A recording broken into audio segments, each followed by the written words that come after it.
Bonjour. Alors dans cette vidéo, je vais parler de survol de centrales nucléaires par des objets volants non identifiés. Alors objets volants non identifiés qui s'apparenteront très souvent à des drones. Alors c'est en 2014 qu'un grand nombre de centrales nucléaires en France sont survolées par des objets volants non identifiés que l'on apparente souvent à des drones, mais aucun de ces appareils n'a pu être intercepté ni même identifié. Et c'est le 24 mai 2018 que c'est au tour de la centrale nucléaire de Fessenheim, en Alsace, d'être survolée. Et ce n'est non pas un aéronef qui a survolé la centrale, comme l'indiquent les articles des journaux locaux, mais pas loin d'une vingtaine d'appareils en vol qui ont pu être observés. La centrale nucléaire de Fessenheim est la première centrale nucléaire française, implantée en bordure du Grand Canal d'Alsace sur le territoire de la commune de Fessenheim, dans le département du Haut-Rhin. Sa construction est décidée à la fin des années 1960 par les présidents Charles de Gaulle puis Georges Pompidou. Sa construction s'est effectuée de 1970 à 1977.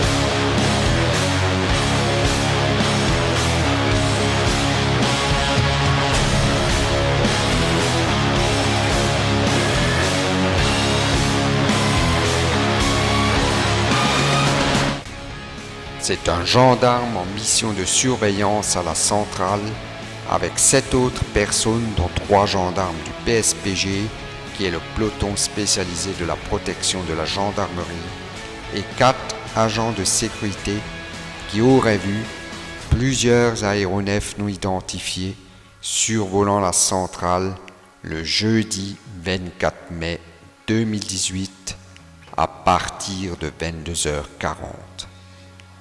Le témoin aurait vu, selon ses dires, quelque chose d'extraordinaire. Et outre la direction de la centrale qui fut avertie, le témoin se serait également décidé à en informer l'ufologue Jean-Claude Bourret. Alors, en mai 2018, vous êtes intervenu auprès de nos quotidiens régionaux, ici même, Journal d'Alsace et les dernières nouvelles d'Alsace, à propos d'un survol d'OVNI au-dessus de la centrale nucléaire de Fessenheim. Pourriez-vous, s'il vous plaît, nous parler de cette affaire ? Oui, j'ai été alerté par un témoin tout à fait crédible sur le survol de la centrale nucléaire, non pas par un OVNI, mais par plusieurs. Et ça a duré très longtemps, ça a duré plus de 2 heures. Le témoin aurait également filmé l'événement, obtenant une vidéo d'une durée de 7 à 8 minutes. L'ensemble des témoins n'ont entendu aucun son pouvant provenir de ces quelques 19 objets au total. Et puis il y a eu une confirmation formidable, c'est que le directeur de la centrale a fait un communiqué officiel pour dire « La centrale a été survolée hier par un aéronef inconnu ». Tu parles, un avion inconnu qui survole la centrale, on ne sait pas d'où il vient, c'est le soir, avec tous les radars militaires qui sont dans le temps, on ne sait pas d'où il a décollé, d'où il a atterrir. 2 de ces engins de différentes formes et tailles ont survolé la centrale à très basse altitude et le plus grand de ces nombreux appareils se situait à une centaine de mètres des témoins et pouvait mesurer une vingtaine de mètres. Avez-vous eu de nouvelles informations concernant ce cas ? Oui, j'ai eu de nouvelles informations, mais je ne peux pas vous en parler, je suis désolé. Très bien. Ils ne font que confirmer le fait que cette centrale, comme bien d'autres centrales, ont été survolées par des objets volants non identifiés depuis au moins 3 ans. Ces objets de différentes couleurs et formes triangulaires, sphériques, de forme allongée et en forme de losange, ces objets effectuaient tantôt du stationnaire, tantôt des déplacements à changement de direction à angle droit. Et cela sans qu'aucun son en leur provenance soit perceptible par l'équipe de surveillance. Et votre sentiment, vu la nature des témoins, c'est-à-dire donc des gendarmes, et la sensibilité du site, pensez-vous que nous avons affaire là à une affaire qui est classifiée secret défense peut-être ? Évidemment, toutes les affaires qui mettent en jeu des militaires, surtout des militaires de haut rang, dans des circonstances particulièrement précises comme une centrale nucléaire qui est un lieu, comme vous l'imaginez, hyper protégé, eh bien tout cela est classé secret défense.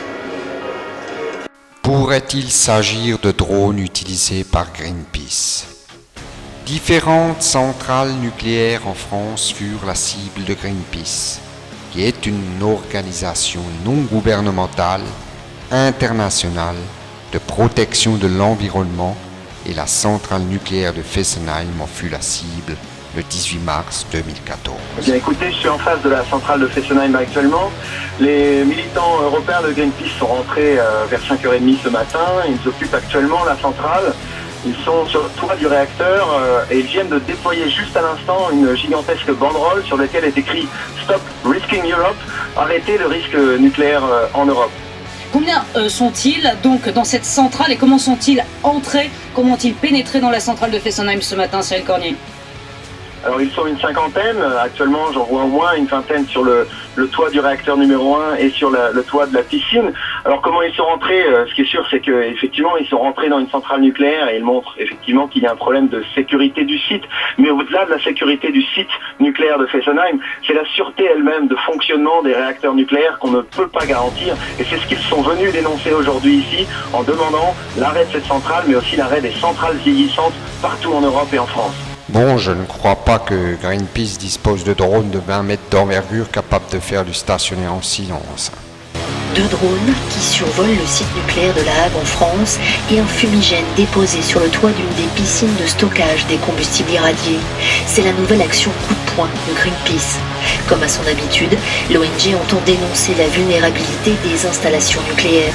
Cette fois, l'organisation pointe du doigt le risque de saturation des piscines de La Hague qui concentrent le plus de radioactivité en Europe, l'équivalent d'une centaine de cœurs de réacteurs refroidis dans les piscines de cette usine.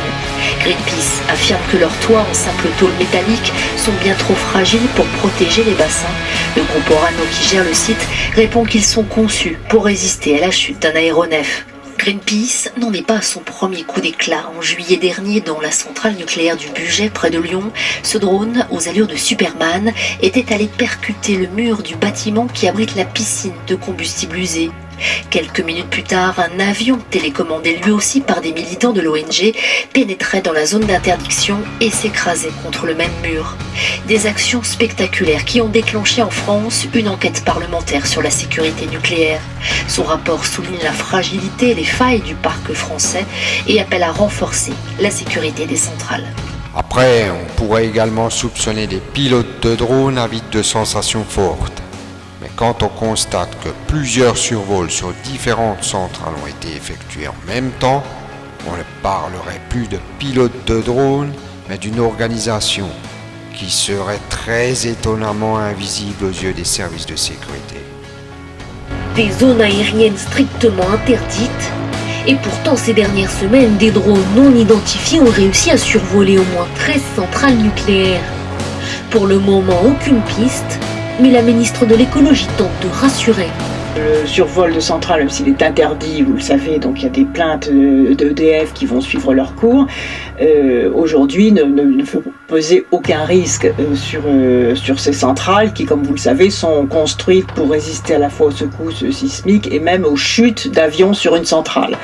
Le survol d'une centrale nucléaire est passible d'1 an d'emprisonnement et de 75 000 € d'amende. Alors qu'en pense Yannick Rousselet, qui est le chargé de campagne nucléaire auprès de Greenpeace France? Il y a une question internet qui dit, à part Greenpeace, qui est-ce qui a attaqué les centrales? qui est rentré dans les centrales. Qui a attaqué des centrales. Attaqué, on n'a pas vraiment attaqué des centrales. On a vu des drones survoler toutes les installations. Alors, oui. Alors, ça, si c'est référence à cette question des drones, c'est un vrai problème. C'est-à-dire qu'en 2014, on découvre que sur un des sites internet d'EDF, sur une centrale... C'était encore une de tes idées, Yannick, ça, non, absolument pas. Regarde-moi dans les yeux. Je peux regarder dans les yeux, c'est absolument pas nous.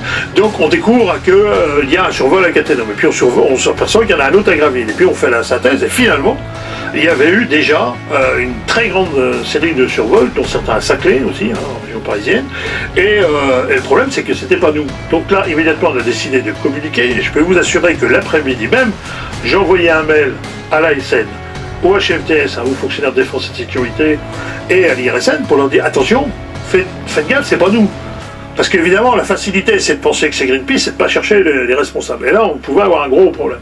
Donc, on l'a dit et on le répète, ce n'était pas nous. C'était des vols de jour, des vols de nuit. C'est-à-dire que quand nous, on fait un survol, c'est arrivé, on l'a fait à Lague en 2011, on l'a fait à Bugey, on le dit. Nous, on a toujours revendiqué ce qu'on fait, on est ouvert, voilà, et on dit publiquement ce qu'on fait. On n'a jamais caché quelque chose qu'on faisait. Et puis, on en sera incapable de faire voler autant de drones en même temps. Enfin, je veux dire que nous, on en fait un, deux, d'accord, mais qu'on fasse l'exemple du 14 novembre qui s'est produit en 2014, où on a en même temps toute cette série de survols, évidemment, il y a un problème là. C'est-à-dire qu'il y a des gens qui sont en capacité de se coordonner, de faire à la même heure des survols. Des survols aussi, dans certains cas, qui ont nécessité des engins autre chose que ce qu'on achète chez le marchand de maquettes d'à côté. Du genre être capable de survoler à 2 drones Flamanville, poursuivis par des hélicoptères, 2 hélicoptères Gazelle de l'armée, capable d'en avoir un qui traverse toute la baie de Souville-Vouville pour arriver au-dessus de l'usine de Lague, repartir et que les hélicoptères les perdent. Quelle distance 20 de kilomètres, quoi. Et les hélicoptères les perdent. Donc ça veut dire qu'on a des machines qui ont une bonne autonomie, des machines qui ont des capacités importantes, puisque souvent en plus elles ont des éclairages, qui ne cherchent pas à être discrètes, au contraire, qui veulent se montrer. L'exemple de Pierre Latte, où il y a un projo qui éclaire le sol. Bien évidemment, si on veut faire quelque chose de discret, type espionnage, on ne se montre pas comme ça. Des conditions atmosphériques, par exemple à Cresse-Malville, qui était ce jour-là, vent de 70 km/h, il pleuvait et elle survole quand même. Alors ça, vous ne faites pas ça avec un drone classique, il faut un truc qui est déjà bien performant. Voilà, après il y a des témoignages de gens de différents sites qui nous en ont parlé. La plupart du temps, ils témoignent que c'était des ailes delta, forme d'aile delta, avec des lumières dessus. Et ça vous est pas venu à l'idée, par exemple, que ce soit un service de renseignement d'un pays adverse? C'est la première idée que j'ai eue. Qui ferait une menace fictive sur nos centrales, pour vous exciter un petit peu, pour nous rajouter un coup sur nos centrales, des choses comme ça? Non, nous on a pensé à un service parallèle français qui teste la sécurité intérieure, et qui aurait eu comme idée de faire des choses pour attirer l'attention sur le fait qu'il faudrait des budgets, etc., pour protéger, etc. Nous, on a pensé à ça. Sauf que quand j'ai entendu le ministre de l'Intérieur, Bernard Cazeneuve, dire « j'ai ordonné de les abattre, etc., et que la plaisanterie a continué », là, cette éventualité, on l'a évacuée parce que je pense qu'à un moment donné, quand même, ils n'auraient pas joué avec l'image d'EDF à ce point-là, etc. Donc là, on est arrivé à la conclusion que c'était pas ça. Et objectivement, aujourd'hui, on n'a pas d'idée. Après, il y a eu des quantités de pression faites sur des États par moment, par d'autres États, voilà. Mais nous, le dimensionnement et l'organisation nous a fait penser beaucoup plus à quelque chose d'une organisation d'un type étatique que de plaisantins qui s'amusent. Donc, qu'est-ce que répond EDF face à ça?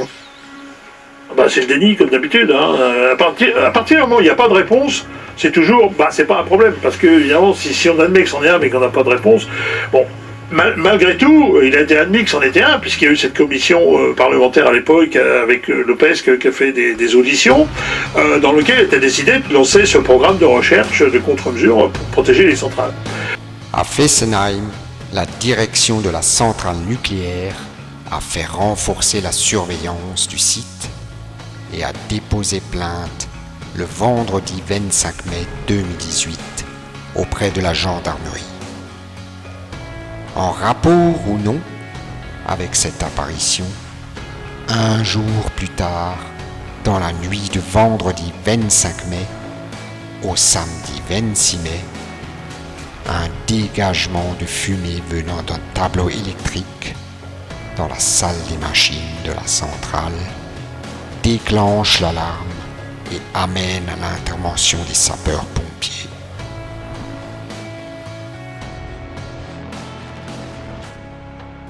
Lorsque des informations concernant cet événement ont été demandées à la direction de la centrale, il a été répondu qu'un aéronef a survolé illégalement la centrale le jeudi 24 mai 2018, peu avant 23 heures.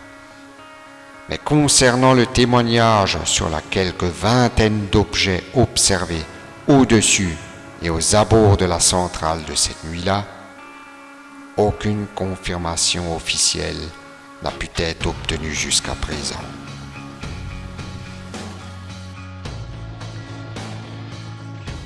Nul doute que plusieurs témoins de cette observation, notamment le personnel de gendarmerie présent, ont été auditionnés par les services militaires et que ces derniers disposent de traces vidéo de ce phénomène via les caméras de sécurité présentes sur le site.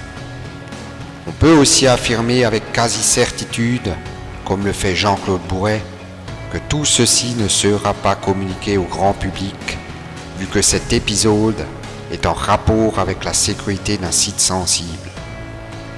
Par ailleurs, si cette information venait à être reprise dans les médias mainstream, nous aurions très certainement droit à la version communément avancée dans pareille situation, à savoir de simples drones en vol au-dessus d'un site nucléaire.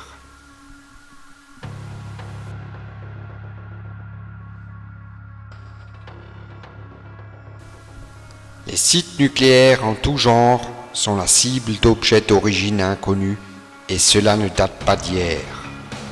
De nombreux cas ont été enregistrés dans le monde et ces objets que l'on n'a jamais réussi à intercepter sont capables d'interférer sur les systèmes électroniques de contrôle, ce qui en soi est très inquiétant. Nick Pope, ancien responsable du département OVNI au ministère de la Défense britannique, cherche à prouver que des bases nucléaires ont été prises pour cible par des OVNI.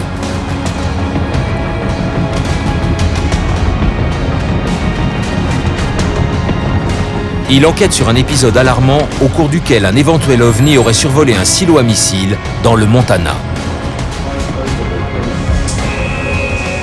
Je pensais que quelqu'un était en train de nous attaquer. Mais ces lumières étranges sont-elles vraiment des ovnis? Ne peut-il pas y avoir une explication plus logique? L'affaire de Malmstrom s'est produite en 1967, 5 ans après la crise des missiles de Cuba. Les États-Unis sont alors en alerte maximum. Nos rapports avec le bloc soviétique étaient tendus. Sur le plan international, c'était une situation explosive. Ces lumières pouvaient-elles provenir d'un aéronef ou d'un drone soviétique? Certainement pas. Les engins volants que je connais font tous du bruit. Ils ont un système de propulsion identifiable. Là, il n'y avait rien de tel. J'ai travaillé sur la structure des aéronefs pour l'Agence fédérale de l'aviation civile pendant environ 22 ans. Je connais bien le sujet. 10 juin 1964, l'US Navy effectue un test de missile balistique Atlas. Tout se passe comme prévu. Mais lorsque les officiers militaires étudient les images du test, ils remarquent quelque chose d'étrange lors des dernières étapes du lancement. Les militaires qui ont vu ces images affirment avoir vu un disque argenté tourner autour du missile, puis projeter sur lui des faisceaux lumineux qui auraient neutralisé l'ogive. 3 ans plus tard, à la base aérienne de Malmstrom, un commandant en chef adjoint supervisant le lancement de plusieurs missiles balistiques reçoit un coup de fil inquiétant, le prévenant qu'un objet non identifié est stationné en vol au-dessus de la base. Les sirènes d'alarme se sont mises à retentir. Tous les missiles nucléaires avaient été neutralisés. Le vaisseau, ou l'OVNI, a méticuleusement désamorcé le silo du missile nucléaire. Declassified U.S. government documents and witness testimony from former or retired U.S. military personnel confirm beyond any doubt the reality of ongoing UFO incursions at nuclear weapons sites. When I say UFO, the witnesses have described these craft as disc-shaped, or cylindrical shape, or spherical. These objects are capable of both hovering and high-velocity flight, usually completely silently. Over the past 37 years, I have personally located and interviewed more than 120 of these former or retired military personnel, all of whom report UFO incidents at one or more of the following locations: nuclear missile sites, nuclear weapons storage areas, and nuclear weapons test sites in Nevada and the Pacific during the era of atomic atmospheric testing. Good afternoon. My name is Jerome Nelson. From 1962 to 1965, I was an Atlas F-ICBM Deputy Missile Combat Crew Commander, assigned to the 579th Strategic Missile Squadron in Roswell, New Mexico. Sometime during the winter of 1963 through 1964, while I was on alert duty in the Launch Control Center at Atlas Site 9 west of Roswell, my topside security guard called me on the telephone and reported a bright light that is a fully illuminated round object was hovering silently over the missile silo and shining a light down onto it. I could tell that he was serious, and his voice revealed he was very frightened. After perhaps 5 minutes, the object left the vicinity. Even before it left, I called the base command post at Walker Air Force Base and reported the incident. I was concerned the object would somehow sabotage the missile. In December 1980, early in the morning, several of our security policemen discovered strange lights in the forest in East Anglia, just outside the back gate of RAF Woodbridge. 3 patrolmen, Sergeant Peniston, Airman Burrows, and Airman Cabanasac, actually were dispatched into the forest and approached a craft. They reported it being triangular, approximately 3 meters on a side, dark metallic in appearance with strange markings. They observed it for a period of time, and it very quickly and silently vanished at high speed. 2 quick questions. Mr. Hastings, you had mentioned that this is an ongoing phenomenon. Is there an incident later than 1980 that you are aware of? And then also, are there any testimonies here today that are new that have not yet been documented or been in the public domain? This is a cross-section of the witnesses who've come forward. The latest incident involving nuclear missiles was at Malmstrom Air Force Base in 2007. However, the person is still active duty Air Force. I'm not going to elaborate on that until that person is separated from the Air Force. Another incident occurred at the Nellis Air Force Base, Nevada, Area 2 Weapons Storage Area. A series of incidents, the latest being in April of 2003, in which there were unidentified aerial objects maneuvering near the weapons bunkers at that facility. More recently, civilian sighting reports in Orange County, California, at the Seal Beach Naval Weapons Station, a series of bunkers, again containing nuclear weapons. There were local media reports of multiple sightings in March of 2009 near this weapons storage facility. This is ongoing. This is the tip of the iceberg. We can only catch as catch can. I am of the opinion that for every incident that I'm aware of, and for witnesses that we've got in hand, there could be 10, there could be 100, there could be many, many more incidents that I'll never know about because the people won't come forward. They'll wait years or decades to talk about what they know. Cette vidéo, qui est à but non lucratif, je tiens à le souligner, se termine. Si vous en avez apprécié le contenu, n'hésitez pas à mettre un pouce j'aime et à la partager, ainsi qu'à vous abonner pour être averti d'une future parution. Chers amis, je vous salue.